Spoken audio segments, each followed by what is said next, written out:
Oppo F27 Pro Plus 5G, যা কিনা Indian মার্কেটে অফিসিয়ালভাবে লঞ্চ করে দিয়েছে এবং লঞ্চ করতেই এটা আলোচনার তুঙ্গে, যার কারণ হচ্ছে অসাধারণ এবং ইউনিক একটা ডিজাইন অ্যান্ড অ্যামোলেডের কার্ভ ডিসপ্লে, যে দেখতে কিন্তু খুবই সিমেন্টিক এবং অসাধারণ। আর হ্যাঁ, পারফরমেন্সে রয়েছে Dimensity 7050 চিপসেট, যেটা অসাধারণ এই প্রাইস পয়েন্টের মধ্যে। আরও থাকছে IP69 এর ওয়াটার অ্যান্ড ডাস্ট প্রুফ, যেটা এই বাজেটের মধ্যে একদম নতুন। অ্যান্ড ইন্ডিয়ান মার্কেটে এই ফোনটা লঞ্চ করে দিয়েছে বেস ভেরিয়েন্ট 27,999 টাকা, যেটা বাংলাদেশে কনভার্ট করলে হয় প্রায় 40,000 টাকা। সো সব মিলিয়ে এই ফোনটা 40,000 টাকার মধ্যে কতটুকু ভ্যালু ফর মানি প্রোভাইড করছে এবং বাংলাদেশ মার্কেটে এটা অফিসিয়ালি লঞ্চ করবে কিনা এবং অফিসিয়াল বাংলাদেশ মার্কেটে কত প্রাইস হতে পারে বিস্তারিত জানাবো সম্পূর্ণ ভিডিও জুড়ে। সো বরাবরের মতো আমি রয়েছি পারভেজ হাসান, আর আপনি দেখছিলেন পিএইচ জোন। একটু মতো মিস না করে চ্যানেলটি সাবস্ক্রাইব এবং লাইক করে চলুন শুরু করা যাক। শুরুতেই ফোনটার ডিজাইন নিয়ে কথা বলতে গেলে ডিজাইনটা কিন্তু এক কথায় অসাধারণ এবং বেশ আই ক্যাচি এবং বেশ হালকা পাতলা ফোন, মাত্র 177 গ্রাম ওয়েট এবং 7.9 মিলিমিটার ফোনটার থিকনেস। সো এক কথায় অসাধারণ একটা ফ্ল্যাগশিপ লেভেলের ডিজাইন এবং ফ্ল্যাগশিপ লেভেলের একটা ফিল পাবেন এই ফোনটি থেকে। সো ফোনটার পিছন সাইডে আপনি দেখতে পাবেন অপ্পোর ব্র্যান্ডিং, পাশাপাশি বড় করে সার্কেলের মধ্যে 4টা ক্যামেরা মডিউল থাকলেও এখানে একটি ফ্ল্যাশ লাইট রয়েছে এবং 3টা ক্যামেরা রয়েছে এবং ফোনটার বডিটা প্লাস্টিক হওয়া সত্ত্বেও ফোনটা দেখতে কিন্তু খুবই চমৎকার লাগছে এবং পিছন দিকে আপনি লেদার ফিনিশের বডি পাবেন, যেটা মোটামুটি দেখতে খুবই আইকেচি এবং বেশ ইউনিক। ফোনটার পোর্শন বাটন সেকশনে সকল রকম গুরুত্বপূর্ণ পোর্শন বাটন দেখতে পেলেও পাবেন না 3.5mm হেডফোন জ্যাক এবং এই ফোনটাতে রয়েছে সর্বকালের সেরা IP69 ডাস্ট এবং ওয়াটার রেসিস্ট্যান্ট, যেখানে প্রায় 1.5 মিটার পর্যন্ত আপনি 30 মিনিট পর্যন্ত পানির চুবায়ে রাখতে পারবেন। এই ফিচারকে পরীক্ষা করার জন্য অনেক রকম পরীক্ষা করা হয়েছে, ডিউরেবিলিটি টেস্ট করা হয়েছে, পানির মধ্যে চুবায়ে রাখা হয়েছে এবং এটার যে ওয়াশিং মেশিনের মধ্যেও অনেকগুলো ঢোকানো রাখা হয়েছে এবং সব মিলে মোটামুটি ভালোভাবে সার্ভাইভ করতে পারছিল এই ফোনটি। এবার আসি ফোনটার ডিসপ্লে নিয়ে। অ্যামোলেড ডিসপ্লে রয়েছে 6.7 ইঞ্চির এবং এটাতে রয়েছে 120 হার্জ রিফ্রেশ রেট, সাথে রয়েছে প্রায় 950 নিট পর্যন্ত পিক ব্রাইটনেস এবং এই ফোনটাতে রয়েছে 120 হার্জ রিফ্রেশ রেট, যার ফলে স্ক্রলিং বলেন ব্রাউজিং বলেন খুবই স্মুথ একটা ফিল পাবেন এবং 950 নিট পর্যন্ত পিক ব্রাইটনেস হওয়ার কারণে কিন্তু ডিরেক্ট সানলাইটে গেলেও কোনো টেনশন করতে হবে না। এক কথায় একদম অসাধারণ একটা ডিসপ্লে এবং কন্টেন্ট ওয়াচিংয়ের ক্ষেত্রে নেক্সট লেভেলের একটা ফিল পাবেন এবং স্ক্রিন টু বডি রেশিও প্রায় 90%। সো দেখতে কিন্তু খুবই সিমেট্রিক লাগছিল এবং স্ক্রিন টু বডি রেশিওর কথা না বললে চলে, একদম মনে হবে যে ন্যারো একটা ডিসপ্লে, দেখতে খুবই সিমেট্রিক লাগছিল, হাতে নিলে মনে হবে যে একটা ডিসপ্লে হাতে নিয়ে আছি এবং এটাতে রয়েছে কিন্তু 394 PPI ডেনসিটি এবং কর্নিং গোরিলা গ্লাস ভিক্টাস 2 এর সাপোর্ট রয়েছে।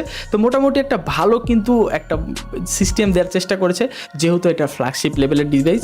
সো HDR10+ এর সাপোর্ট আছে কিনা এটা কিন্তু আমরা জানি না। এক কথায় অসাধারণ একটা ডিসপ্লে এবং মোটামুটি এই বাজেটের মধ্যে আশা করা যায় সবার আশা পূরণ করতে পেরেছে এই ডিসপ্লে এবং বাংলাদেশের মার্কেটে কিন্তু অপ্পোর কার্ভ ডিসপ্লের ফোন কিন্তু এখন পর্যন্ত লঞ্চ করে নাই। সো আশা করি এবার হয়তোবা করতেও পারে। এবার আসি ফোনটার পারফরমেন্স নিয়ে। অ্যান্ড্রয়েড ভার্সন 14 রান করছে নেক্সট। আপনি এই ফোনটাতে কয়েকটা আপডেট পাবেন অ্যান্ড্রয়েড ভার্সন এবং ColorOS 14 রয়েছে। সো ColorOS 14 নিয়ে কথা বলতে গেলে মোটামুটি টুকটাক ভালো একটা পারফরমেন্স দেওয়ার চেষ্টা করে এবং ইউআই পারফরমেন্স মোটামুটি অনেকটাই গুড রয়েছে অন্যান্য ইউআই এর চাইতে। আশা করা যায় ইউআই পারফরমেন্স নিয়ে খুব একটা অসন্তুষ্ট থাকবেন না। এছাড়াও চিপসেট হিসেবে রয়েছে Dimensity 7050 6 ন্যানোমিটার ফ্যাব্রিকেশনের তৈরি সর্বোচ্চ 2.6 GHz up to clock speed পাচ্ছেন এবং জিপি হিসেবে রয়েছে Mali G68 MC4। সো এই চিপসেট নিয়ে মোটামুটি আপনি day to day task easily করতে পারবেন, মাল্টিমিডিয়া কনজুম একদম ধুমায় করতে পারবেন। এছাড়াও যদি গেমিং করতে চান, পাবজি লাভার রয়েছেন, ফ্রি ফায়ার লাভার রয়েছেন, তারা কিন্তু সর্বোচ্চ হাই গ্রাফিক্সের গেমগুলো প্লে করতে পারবেন। অন্তত বেঞ্চমার্ক স্কোর প্রায় 5 লক্ষর ওপরে। তো সেক্ষেত্রে মোটামুটি আপনি গেমিংটিও স্মুথলি করতে পারবেন, বাট এটা আসলে গেমিং ডিভাইস না। মোটামুটি আপনি গেমিং করতে পারবেন লো বাজেটের ফোন হিসেবে বা মিড বাজেটের ফোন হিসেবে যেমনটা করা যায় ঠিক তেমনটাই।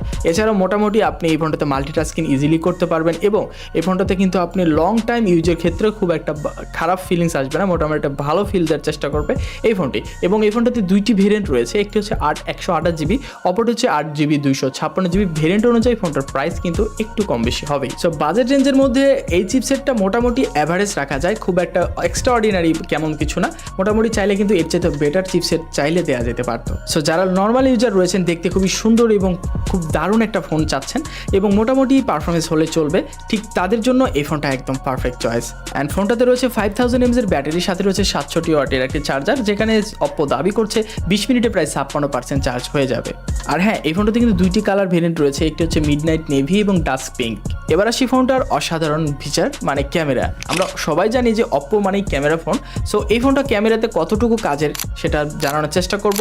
সো মেইন ক্যামেরা হিসেবে এই ফোনটাতে 64 মেগাপিক্সেল রয়েছে এবং 2 মেগাপিক্সেলের একটা ম্যাক্রো লেন্স রয়েছে। এখানে 2 মেগাপিক্সেলের জায়গায় মিনিমাম একটা আলট্রা ওয়াইড লেন্স দিলে আমাদের মনে হয় একটা কাজের জিনিস থাকতো। সো ম্যাক্রো লেন্স দিয়ে মোটামুটি সেরকম কেমন কিছু কাজ করা যায় না, মানে মাত্র 2 মেগাপিক্সেল ম্যাক্রো লেন্স দিয়ে আশা করা যায় এর চেয়ে বেটার কিছু পাওয়া যায় না। সো এই ফোনটা 64 মেগাপিক্সেল ক্যামেরাতে মোটামুটি আপনি কাজের কিছু করতে পারবেন, মানে মোটামুটি ভালো ডিটেলস পাওয়া যায়, প্রপার লাইটে যদি পিকচার ক্যাপচার করেন ভালো ডাইনামিক রেঞ্জ ধরতে পারে। সো মোটামুটি ডিটেলসের পরিমাণ ভালো আছে এবং বরাবরই অপ্পোর ক্যামেরা যেমন হয় ঠিক তেমনই পিকচার ক্যাপচার করে, মোটামুটি স্মুথ করে দেওয়ার পসিবিলিটি রয়েছে, বেশ ফর্সা করে দেয় ফেস স্টোনগুলো, তো সেটার দিক থেকে ঠিকঠাক রয়েছে। এবং এটাতে যদি আপনি বোকে মোডে পিকচার ক্যাপচার করেন তো সেটাও মোটামুটি কাজ করতে পারে, যদিও এটা সফটওয়্যার বেস, তো মোটামুটি ভালো ডাইনামিক রেঞ্জ বা এটার যে এইচডি ডিরেকশন মোটামুটি ক্যাপচার করতে পারে। এবং আরেকটা বিষয় হচ্ছে এই ফোনটাতে কিন্তু বোকে মোডে আপনি ভিডিও করতে পারবেন, এটা একটা ভালো ফ্যাসিলিটি। সো এটা কিন্তু একটা মানে আপনার সফটওয়্যার বেস দিয়ে আপনি পিকচার ক্যাপচার করবেন বা ভিডিও করতে পারবেন। এবং এই ফোনটাতে কিন্তু আপনি 4K রেজলিউশনে 30 fps ভিডিও করতে পারছেন এবং 1080-তে প্রায় 480 fps পর্যন্ত সাপোর্ট করে। মোটামুটি ভিডিও করার ক্ষেত্রে মোটামুটি চালিয়ে নিয়ে যাওয়ার মতো, এবং ইআইএস সাপোর্ট করে প্রায় 1080 পিক্সেলে ইআইএস আপনি মোটামুটি কাজ করে নিয়ে যেতে পারবেন। এবং সেলফিতে আপনার রয়েছে 8 মেগাপিক্সেল ক্যামেরা, এটাও বেশ হতাশজনক, মানে এত দামি একটা ফোনে আপনি মাত্র 8 মেগাপিক্সেল পিকচার ক্যামেরা ডিটেলস আসলে কিন্তু এতটা আশা করা যায় না। সো মোটামুটি 8 মেগাপিক্সেল সেলফি ক্যামেরাতে মোটামুটি কাজ বাস না চালিয়ে নিয়ে যেতে পারবেন, বাট খুব বেশি আশা এই ফোনের ক্যামেরা থেকে না করাটাই শ্রেয়। ফোনটাতে ডুয়েল স্টেরিও স্পিকার রয়েছে, ফিঙ্গারপ্রিন্ট সেন্সর রয়েছে, indeed fingerprint sensor, accelerometer, gyro, proximity compass, sensor সেকশনে মোটামুটি সকল রকম সেন্সরই দেখা পেয়ে যাবেন। সো সব মিলে এই ফোনটা কিন্তু এই বাজেটের মধ্যে আমার মনে হয় কিছু কিছু জায়গায় বেশ খানিকটা পিছিয়ে রয়েছে এবং কিছু কিছু জায়গায় বেশ খানিকটা এগিয়ে রয়েছে। যেমন এই ফোনটার ডিজাইনটা কিন্তু খুবই চমৎকার, বেশ ইউনিক একটা ডিজাইন, এবং ডিসপ্লেটা হচ্ছে কার্ভ ডিসপ্লে, যেখানে AMOLED display 120 hertz refresh rate use করা হয়েছে এবং IP69 এর মতো একটা ইউনিক একটা ওয়াটার অ্যান্ড ডাস্ট প্রুফের সার্টিফাইড যুক্ত একটা ফোন দেওয়া হচ্ছে। তো সেক্ষেত্রে এটা কিন্তু একটা ভালো একটা দিক বলতেই পারেন। এবং এই ফোনটার যে স্ট্রংনেস এবং শক্তিশালীর দিক থেকে বলতে গেলে এর যে ডিউরেবিলিটি যে চেক করা হয়েছে অনেকগুলো আমরা ইউটিউবারের কাছ থেকে দেখেছি, যেটা বেশ স্ট্রংভাবে এটার ডিউরেবিলিটি টেস্ট করেছে। তো এটার থিকনেস অনুযায়ী এই ফোনটার যে লাইট ওয়েট ফোন হোক সত্ত্বেও ফোনটা কিন্তু বেশ স্ট্রং এবং শক্তিশালী বলতে পারেন। সো এবার আসি ফোনটার প্রাইস নিয়ে। সো ইন্ডিয়ান মার্কেটে যেহেতু 27,000 টাকা বা 30,000 টাকার মধ্যে এই ফোনটার অ্যারাউন্ড ফোনটা পাওয়া যাচ্ছে, তো বাংলাদেশের চিন্তা করলে প্রায় 42-45,000 টাকার মধ্যে চলে যাচ্ছে। সো বাংলাদেশের যদি এই ফোনটা অফিসিয়ালভাবে লঞ্চ করে তাহলে 50+ এই ফোনটার রেট হবে, এটা নিঃসন্দেহে থাকেন। এবং বাংলাদেশে যদি এটা আনঅফিসিয়াল ফোন পেয়ে থাকেন তাহলে 40,000, 42,000 বা 45,000 টাকার মধ্যে আপনি অ্যারাউন্ড এই ফোনটা পেয়ে যাবেন আনঅফিসিয়াল মার্কেটে। যেহেতু ইন্ডিয়াতে লঞ্চ করেছে আর অল্প কিছুদিনের মধ্যে বাংলাদেশ মার্কেটে আপনি আনঅফিসিয়াল জায়গায় খোঁজ করলে হয়তো বা এই ফোনটা পেয়ে যেতে পারেন। সো আশা করা যায় যদি 40-45,000 টাকার মধ্যে এই ফোনটা চিন্তা করেন তাহলে আমি মনে করি যে খুব একটা ভ্যালু ফর মানি প্রোভাইড করছে না এই ফোনটা, কারণ এই চিপসেটটা এতটাও বেটার না এবং এই ফোনটার যে পারফরমেন্স খুব ওভার কিছু পাবেন বিষয়টা এমন না, এবং গেমিং ডিভাইস হিসেবে এই ফোনটা না। তো মোটামুটি আমার মনে হয় যারা একটু দেখতে সুন্দর পছন্দ করেন এবং অপ্পোর F সিরিজের ফোনগুলো বেশি পছন্দ করে থাকেন, তো মোটামুটি এই ফোনটা আপনি চাইলে তারা নিতে পারেন। আর যারা একটু বেশি হেভি ইউজার রয়েছেন এবং বেশি মানে গেমিং টেমিং করে থাকেন, তো তাদের জন্য আমার মনে হয় এই ফোনটা একটু অ্যাভয়েড করাই উচিত। এর চাইতে বেটার ফোন কিন্তু এই বাজেটের মধ্যে আপনি বাংলাদেশ মার্কেটে অ্যাভেলেবেল আনঅফিসিয়াল পেয়ে যাবেন। সো আজকের মতো এই পর্যন্ত, দেখা হবে নতুন কোনো ভিডিওতে। সে পর্যন্ত ভালো থাকবেন এবং নিত্য নতুন এরকম আপডেট ভিডিও পেতে হলে আমাদের চ্যানেলটি সাবস্ক্রাইব করবেন। আল্লাহ হাফেজ।